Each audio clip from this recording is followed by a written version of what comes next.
ते कुटुंब प्रबोधनाचे कार्यकर्ते आहेत, त्यांनी फक्त नंबर लिहिला होता. आम्ही पण हुशार आहे, आमच्याकडे सगळ्यांचे नंबर सेव्ह आहेत, तर आम्ही तो नंबर सर्च मारून त्यांचं नाव काढलंय. आणि आपले जे तिसरे म्हणजे पूर्ण जे आपली स्पर्धा झाली, जे तिसरे स्पर्धक जे जिंकले त्यांचं मराळ काकूंना मी विनंती करतो की उभं राहावं.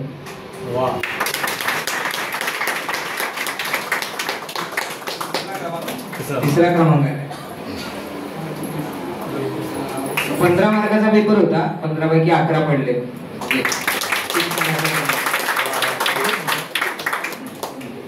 आता दुसरा क्रमांक आहे, तर मी विनर अनाउन्स करतो. योगेश लबडे.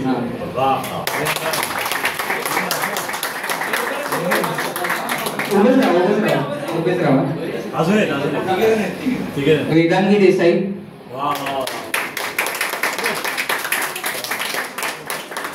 प्रज्ञा निकालीकर, शिल्पाताई,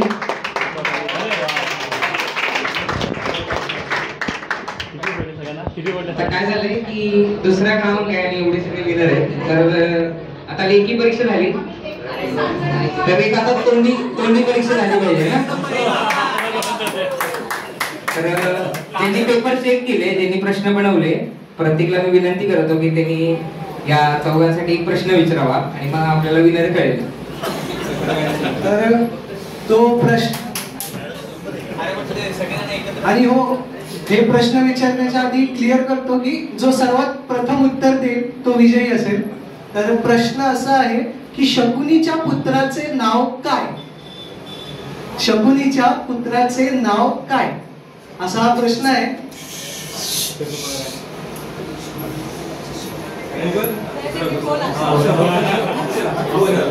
ऑप्शन्स नाही.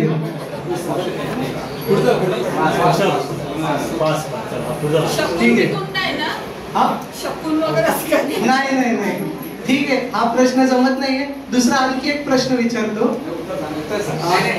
ते लास्टला सांगू आम्ही उत्तर.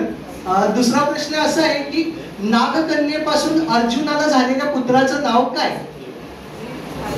नागकन्येपासून अर्जुनाला झालेल्या पुत्राचं नाव काय? चौघांसाठी प्रश्न आहे, नागकन्येचं नाव, त्या पुत्राचं नाव काय ते सांगा.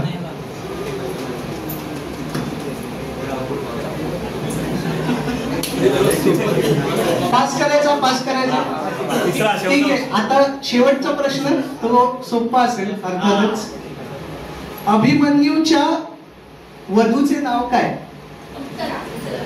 बरोबर.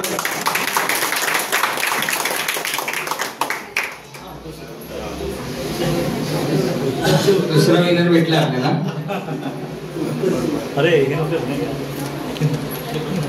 आता सगळ्यांना उत्सुकता लागली असेल, पहिलं कोण आलं. ठीक आहे, तर मी त्यांना विनंती करतो की उभं राहावं. रसिका स्वामी यांचा पहिला क्रमांक आलाय आणि त्यांना 15 पैकी 15 गुण पडलेले.